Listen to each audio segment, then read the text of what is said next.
आज नवनिर्वाचित सदस्यांचा भव्य जाहीर सत्कार समारंभ आयोजित केलेला आहे आणि या सर्वांचंच कौतुक करण्यासाठी मिरज तालुक्यात पहिली संधी मनोज बाबांनी घेतलेली आहे। याबद्दल मनोज बाबांचं मी पहिल्यांदा अभिनंदन करतो।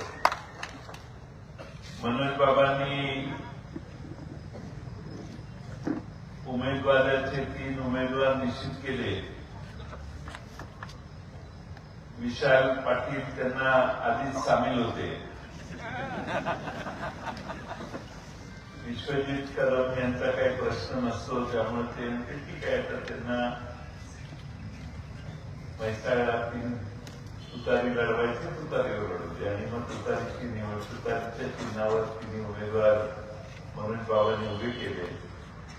त्या दिवशी जे मनोज बाबा गेले इकडे आले, ते निवडणुकीचा निकाल आल्यावरच मला फोन केला की आमचे 3 उमेदवार निवडून आलेले आणि त्यामुळं म्हैसाळ गावाने जवळपास 1400 मताचं मताधिक्य उमेदवारांना दिलं। म्हैसाळने एवढं लीड कधी यापूर्वी दिलं नव्हतं, त्यामुळे सगळ्या म्हैसाळकरांचं अभिनंदन। दोन्ही पंचायत समितीचे उमेदवार देखील गायत्री ताई घोरपडे आणि रिदा मुजावर या दोघेही एवढ्याच ताकदीनं आपण निवडून आणले। त्याचबरोबर मिरज तालुक्यात एरंडोलीच्या स्नेहल उमेश मोरे या देखील 3200 मतांनी विजयी झाल्या, 3232 मतांनी। आणि प्रतिकूल परिस्थिती असताना मोरे कुटुंबियांनी अतिशय चांगली निवडणूक उभी केली आणि स्नेहल उमेश मोरे या मोठ्या मताधिक्याने विजयी झाल्या। त्यांचाही आपण सत्कार पाहिला। त्यांच्या एरंडोलीच्या खाली एरंडोली आणि सलगरे या सुप्रियाताई आणि सुजाताताई ह्या दोन्हीची निवडणूक अतिशय यशस्वीपणाने त्यांनी केली। आज आपल्या सगळ्यांच्या आशीर्वादाने तन्वी कमलेकर असो, सुरेश मगदूम असो, ते सगळे उमेदवार विजयी झाले। मिरज तालुक्यामध्ये 10 जागा काँग्रेस आणि राष्ट्रवादी काँग्रेस पक्षाच्या निवडून आले आणि 10 जागा मला वाटतं कमळाच्या चिन्हावर निवडून आलेले आहेत आणि एकनाथ शिंदेच्या 2 जागा निवडून आलेल्या आहेत। आपल्या सर्वांचं आशीर्वाद एवढ्या प्रतिकूल परिस्थितीत आपण सर्वांनी काँग्रेस, राष्ट्रवादी काँग्रेस या आघाडीच्या मागे उभा केले, याबद्दल देखील आपल्या सगळ्या गावकऱ्यांचं, या मतदारसंघाचा आणि मिरज तालुक्याचे आभार मानतो।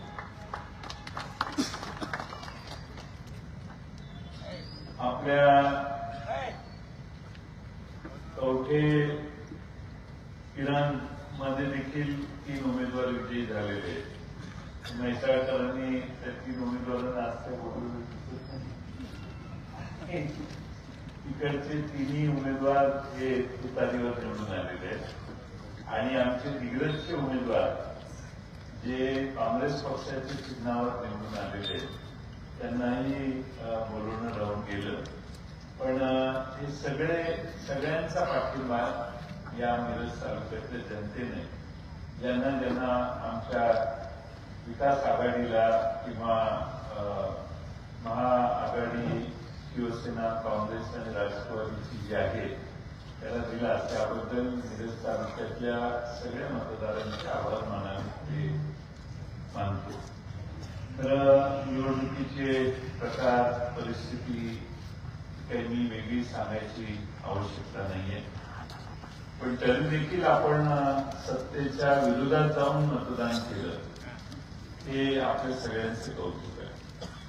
जिल्हा परिषदेची आकडेवारी जर बघितली तर विशालदादा आणि आम्ही मिळून, काँग्रेस राष्ट्रवादी मिळून आणि उद्धव बाळासाहेब ठाकरे या पक्षाचे असे आम्ही 30 जण निवडून आलो.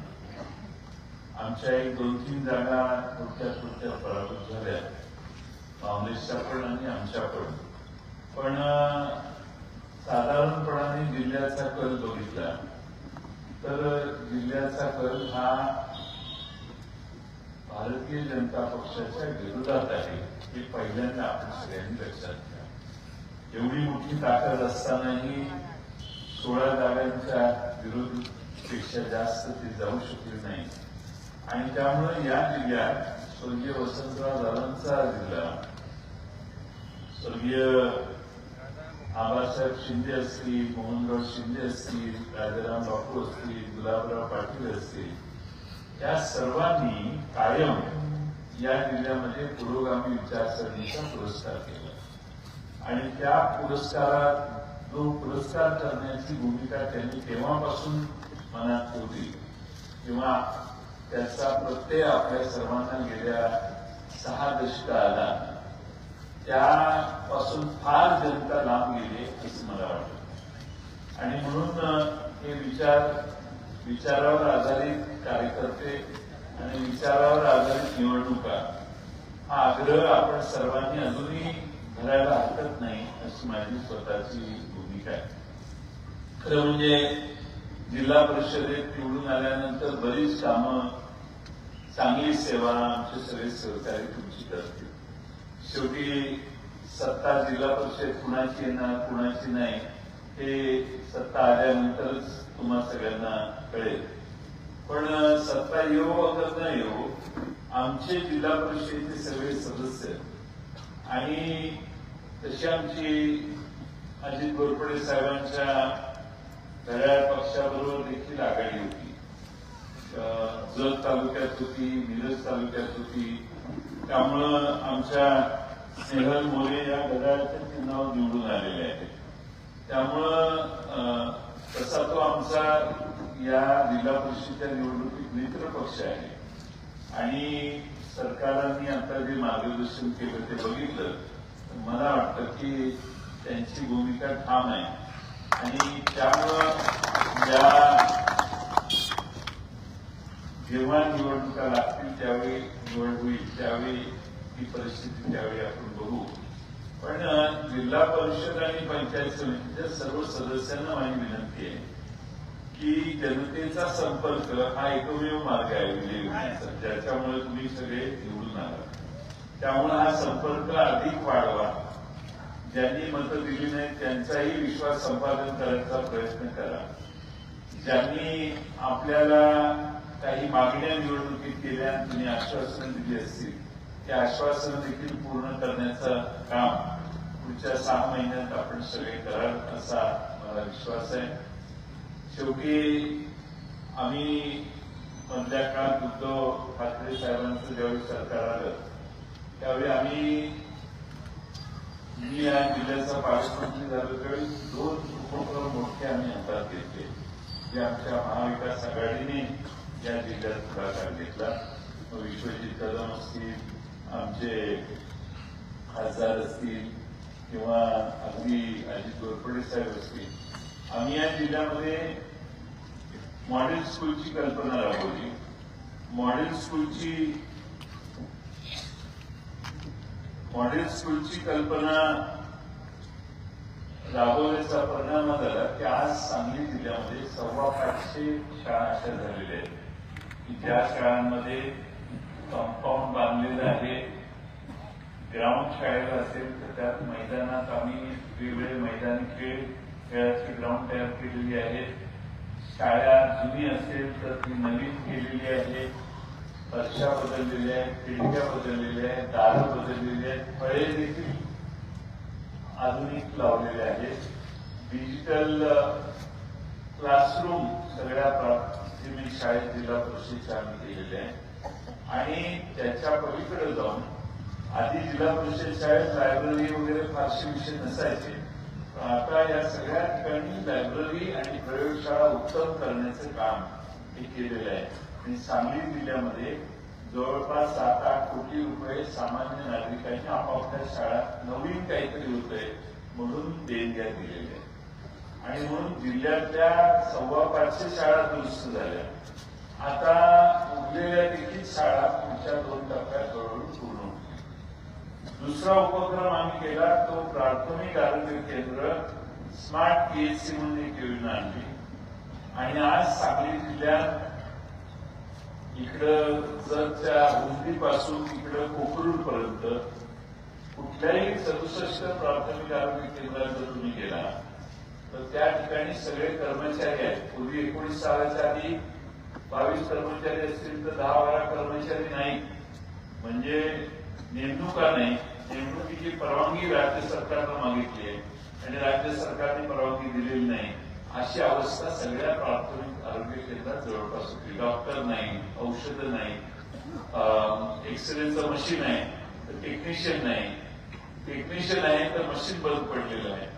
अशा विकलांग अवस्थेत जिल्ह्यातली प्राथमिक महाराष्ट्रातले, पण मी आपल्या जिल्ह्यापुरतं सांगतो. आणि म्हणून स्मार्ट पीएचसी योजना आपण आणली आणि मी कलेक्टरना सांगितलं की तुम्ही कॉन्ट्रॅक्टवर अधिक कर्मचारी नेमा, पण माणसाला नव्याला न पाहिजे. आणि म्हणून आज जिल्ह्यातल्या सगळ्या प्राथमिक आरोग्य केंद्रात कर्मचाऱ्यांची कॉन्ट्रॅक्टवर नियुक्ती झाली आहे. डॉक्टर देखील नेमण्यात आलेले आहेत. मशिनरी सगळी अद्ययावत केलेली आहे. त्याच्या मागचे टेक्निशियन नेमलेले आहेत. आणि सगळ्या प्राथमिक आरोग्य केंद्रात गोळ्या नाहीत, औषधं नाहीत अशी अवस्था आता राहिलेली नाही. त्याचा परिणाम हा आहे की सामान्य गोरगरिबांची माणसं प्राथमिक आरोग्य केंद्रात जरा जास्त आता जायला लागली. ज्या शाळा आम्ही सुधारल्या त्याचा परिणाम हा झाला की सांगली जिल्ह्यामध्ये पहिल्या 22 साली, 23 साली आणि 24 साली 22 साली पहिल्या वर्षी 4000 नवीन नोंदणी झाली. ज्यादा सरासरी जी पूर्वी नोंदणी व्हायची त्याच्यापेक्षा वाढली. दुसऱ्या वर्षी परत 5000 ज्यादा नोंदणी झाली आणि नंतर 4000 ज्यादा नोंदणी मुलांची झाली. मुलं इंग्रजी माध्यमात गलेलट्ट फी देऊन जायची बंद झाली किंवा कमी झाली. आणि खासगी शाळेत मुलं फी भरून घालवण्यापेक्षा प्राथमिक शाळेत आता गावातली आपली चांगली झाली आहे ही भावना दूर दूरपर्यंत पसरली. अनुभव देखील लोकांना तशी यायला लागली. त्याचा परिणाम हा झाला की सांगली जिल्ह्यात गोरगरीब माणसाला जर आजारी पडला तर खासगी डॉक्टरकडे जायच्या आधी प्राथमिक आरोग्य केंद्रात जायची इच्छा व्हायला पाहिजे अशी व्यवस्था आम्ही केली. शाळा मुलगा कुठं घालू याची चिंता जरा कमी झाली. ज्याला प्राथमिक शाळेत स्वतः गावातल्या घालायचे असेल तिथं घालायला लागली. खाजगी शाळेपेक्षा देखील काही शाळा आमच्या अतिशय उत्तम झालेल्या. मी यासाठी सांगतोय की जिल्हा परिषदेत निवडून गेल्यावर आमचं गटार करण्यात, रस्ते करण्यात एवढ्या पुरतं आम्ही लिमिटेड राहतो, कारण त्यात कॉन्ट्रॅक्ट मिळतात. मग आपणच काम आणायचं आणि आपणच कॉन्ट्रॅक्ट घ्यायची. यापेक्षा सार्वजनिक जे महत्वाचं काम आहे त्याला पहिली प्रायोरिटी दिली पाहिजे. आणि ती प्रायोरिटी जिल्हा नियोजन मंडळाच्या पैशातून आम्ही दिली. आणि म्हणून या जिल्ह्यातल्या शाळा झाल्यात. माझी तर आमच्या निवडून आलेल्या सदस्यांना विनंती आहे, प्राथमिक पंचायत समितीच्या आणि जिल्हा परिषदेच्या, की त्यांनी एक महिन्याभरात एकदा शाळेत जाऊन शिक्षकांची गाठ घेतली पाहिजे. ते वेळेवर येत आहेत त्या चौकशी केली पाहिजे. त्यांनी काय शिकवलंय याचा आढावा एक 6 महिन्यातून एकदा तरी घेतला पाहिजे.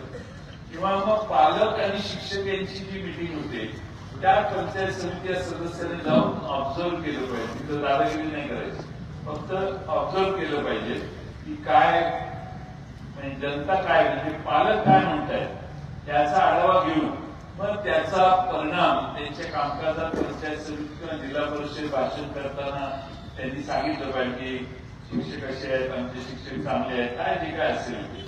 पण आमची शाळांच्याकडे आणि प्राथमिक आरोग्य केंद्राकडे आमच्या राष्ट्रवादी आणि काँग्रेस आणि महाविकास आघाडीचे सगळे जिल्हा परिषद सदस्य चांगलं लक्ष देतील हे वचन मी तुम्हाला सगळ्यांना देतो. कोणत्याही परिस्थितीत या यंत्रणा आणखी कशा सुधारता येतील हे बघण्याचं काम आम्ही पुढच्या काळात जरूर करू. आज खरं म्हणजे अजितदादा आपल्यात नाहीये, विधानसभेत त्यांनी भाषणात सांगितलं की जयंतरावांनी सांगलीला मॉडेल स्कूलचा कार्यक्रम अतिशय चांगला केला. मी पुणे जिल्ह्यात करतोय आणि आणखीन सगळ्या महाराष्ट्रात केला पाहिजे. आज कार्यक्रम करत असताना जिल्हा परिषद आणि पंचायत समितीमध्ये अनेक लाभधारक व्यक्तिगत लाभाच्या योजना आहेत. त्या व्यक्तिगत लाभाच्या योजना आता डायरेक्ट ऑनलाईनच आहे. पण तरी म्हैसाळमध्ये एखाद्या गोरगरिबाला ऑनलाईन न्याय मिळत नसेल, मला खात्री आहे की आमचे पंचायत समितीचे सदस्य, जिल्हा परिषदेचे सदस्य हे निश्चितपणाने याच्यात आपल्या सगळ्यांना न्याय देण्याचं काम करतील. शेवटी गावाची सुधारणा याला आमचे निवडून आलेले पदाधिकारी चांगला प्रयत्न करून गावाच्या सुधारणेत मोठा सहभाग घेतील. मी मनोज बाबांचं अभिनंदन करतो की त्यांनी अतिशय चांगला पुढाकार घेऊन जिल्हा परिषदचे सदस्य आणि पदाधिकारी, पंचायत समिती सदस्य निवडून आणले. आता निवडून नाही आले की जबाबदारी कमी असते, निवडून आल्यावर जरा जास्त जबाबदारी असते. निवडून आल्यानंतर आता जिल्हा परिषद आणि पंचायत समितीमधून जास्तीत जास्त सेवा या जिल्हा परिषद म्हैसाळ मतदारसंघात आणण्याचं काम हे त्यांच्या नेतृत्वाखाली अधिक प्रभावीपणाने आमचे सचिन कांबळे, वर्षाताई आणि आमच्या गायत्री देवी घोरपडे आणि मुजावर साई करतील असा विश्वास आहे. एरंडोलीचे स्नेहल मोरे आणि त्यांचे खालचे सगळे पंचायत समिती सदस्य हे देखील तेवढ्याच प्रभावीपणानं आपल्या सगळ्यांचा चांगलं काम करतील असा मला विश्वास आहे. आज आपण मोठ्या संख्येनं इथे एकत्रित जमला. 2-3 महत्वाचे प्रश्न आहेत. खरं म्हणजे खासदार साहेबांना जास्त याची माहिती असेल असं माझा विश्वास आहे. आतापर्यंत आपण कारखान्याला ऊस पाठवला तर त्यातनं इथेनॉल वगैरे मोलॅसिस म्हणून इथेनॉल निघायचे, इथेनॉलला 64-65 रुपये मिळायचे, जरा थोडे 4 पैसे मिळायची व्यवस्था होती. किंवा आपण मका केला तर मक्याला 22-24 रुपये दर अधिकारात पोहोचलेला. तुम्ही सोयाबीन केलं तर आधारभूत किमतीपर्यंत अजून सोयाबीन पोहोचतच नव्हतं अलीकडच्या 2 वर्षात.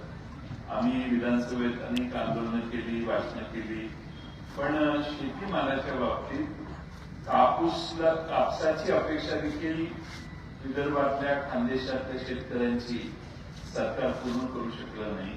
7,000-8,000 रुपये कापसाला दर मिळावा अशी त्यांची मागणी असायची, पण 5,500-6,000च्या दरम्यानच कमी जास्त कापसाला दर मिळत राहिला. आता सरकारने असं ऐकलंय की सरकारने आजपर्यंत स्वातंत्र्यापासून पंडित जवाहरलाल नेहरूंच्या पासून परवापर्यंत मनमोहन सिंगांचं सरकार होतं तोपर्यंत किंवा कालपर्यंत एक वर्षभरापूर्वी 4 महिन्यापूर्वीपर्यंत भारतातल्या शेतकऱ्यांना संरक्षण देण्याची व्यवस्था होती. मग ते संरक्षण कसं? अमेरिकेत समजा 4,000 रुपये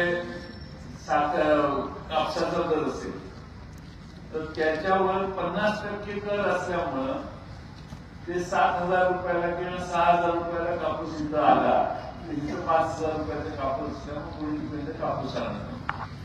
सोयाबीनचा दर अमेरिकेत 2,000 रुपये असेल आणि इकडं आपल्याकडं 4,000 रुपये किंवा 5,000 रुपये किंवा 6,000 रुपये दर असेल तर तिकडला ड्युटीज त्याच्यावर एवढी असायची की तो तिकडे इकडे माल यायचा. तुम्ही तुमच्या गोट्यात बांधलेली गाय किती 15-20 लिटर दूध तुमची गाय देत असेल. अमेरिकेमध्ये 60 लिटर, 70 लिटर, 80 लिटरच्या गाय आहेत. आपली गाय 15-20 लिटर दूध देणार, अमेरिकेतली गाय 70 लिटर दूध देणार. आणि म्हणून हे लक्षात घेऊन काँग्रेस जेव्हापासून राज्य होतं तेव्हापासून अगदी मध्ये शरद पवार साहेब कृषी मंत्री होते किंवा अगदी मनमोहन सिंग साहेब पंतप्रधान होते, तेव्हापासून या देशामध्ये बाहेरच्या देशातून काही शेतीमाल येऊ नये आणि आमच्या शेतकऱ्यांच्याशी त्याची स्पर्धा होऊ नये म्हणून प्रचंड कुठल्याही कराराला न वागता यापूर्वीच्या सर्व सरकारने या देशात शेतीमाल येऊन दिला. असं आम्ही ऐकतोय की आता भारताबरोबर अमेरिकेचा करार झालाय आणि अमेरिकेने डोनाल्ड ट्रम्प नावाची महान या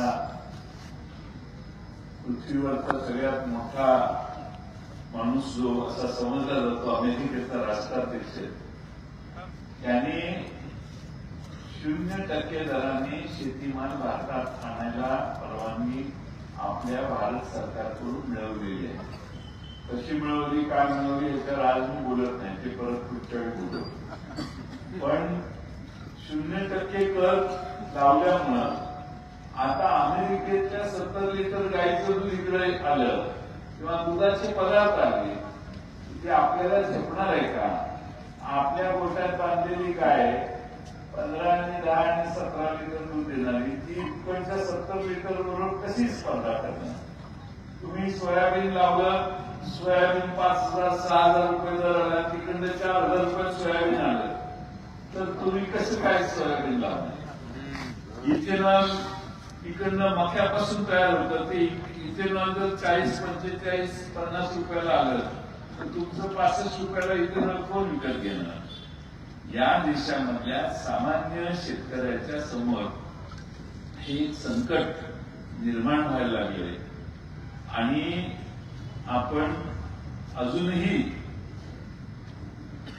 आपल्याला वाटतं की ठराविकच पक्ष फार लोकप्रिय त्याच्या मागे गेल्यावरच आपला उद्धार होतो, कारण ते आपल्याला वेगवेगळ्या वेळी आपल्या खात्यावर पैसे येतात याचा आनंद आहे. सगळ्या आमच्या भगिनींना तर जास्त आनंद आहे. पण आता ज्या भगिनी गोठ्यातल्या गाईचं दूध काढणार आहे ती गाय हे दर ऐकून दूध द्यायचं बंद बघा तुम्ही ऊस लावायला लागला तर ऊसाला हे इथेनॉलचं मार्जिन आपलं जर गेलं तर आपला अजून दर कमी येणार. आपली परिस्थिती बिघडण्याची शक्यता फार मोठी आहे. त्यामुळे आता अमेरिकेच्या राष्ट्रपतींनी ट्विट केलं आणि सांगितलं मी माननीय मोदी साहेबांचे मनपूर्वक आभार मानतो, माझे मित्र मोदी साहेब यांचे आभार मानतो. त्यांनी भारतामध्ये $500 बिलियन माल 0% कराराने आयात करायला मान्यता दिलेली. 500 बिलियन म्हणजे काय माहितीये का? 4.25 का 4.5 लाख कोटी रुपये चा माल अमेरिकेतून भारतात येणार. त्याच्यावर एकही रुपया भारत सरकारच्या तिजोरीत कर म्हणून मिळणार नाही. आणि तो आला म्हणजे हा माईक आहे तर माईक की इकडचा माईक हा जर 200 रुपयाला माईक असेल तर तिथला 150 रुपयाला माईक आला तर भारतातला मध्यमवर्गीय माणूस तुमची थोडी आठवण काढणार आहे. दूध स्वस्तात मिळालं शिवाय देतील. महाराष्ट्र भारतातले शेतकरी आम्हाला लुटत होते असं आपल्याविरोधी भाषणं होती शहरवासियांची आणि आपली पूर्णपणाने इकॉनॉमी खाली बसली. त्यामुळं मुख्य वर्तमानपत्र काय त्याच्यावर फार लिहित नाही, टेलिव्हिजनवर तुम्ही बघता त्याच्यावर तर याची चर्चा फारशी होत नाही. म्हणजे मोबाईलमध्ये युट्यूब नावाचं एक प्लॅटफॉर्म आहे. तर आता सगळ्या तरुणांना माझी विनंती आहे की इंडिया US ट्रेड अग्रीमेंट असं टाका इंटरनेटवर आपली किंवा गुगल करा, काही करा आणि काय काय त्यात होण्याची शक्यता आहे हे तुम्हाला लक्षात येईल. आणि मग मी गॅरंटी सांगतो जो शेतकरी युवक आहे तो आज रात्रीच झोपणार खरंच अशी परिस्थिती. त्यामुळं बघू आता काय होतंय. हे सगळे प्रचंड संकट आपल्या देशवासियांच्या समोर देशाच्या ग्रामीण अर्थव्यवस्थेच्या समोर आहेत आणि त्यामुळं आपण म्हैसाळच्या कॅनलचं पाणी इकडे जातं म्हणून कवठेमंका जसला पाणी मिळतं त्याची पाणीपुरती आपण त्यांच्याकडून घेतो, मग तिकडे वरनं पाऊस पडतो आणि त्याच्यावर शेती अमेरिकेत भविष्य संकटाचा सामना भविष्य काळात करावा लागेल. आणि त्यासाठी तुम्ही जरा अभ्यास करा, काय काय करायचं काय काय होणार आहे याचा विचार करा.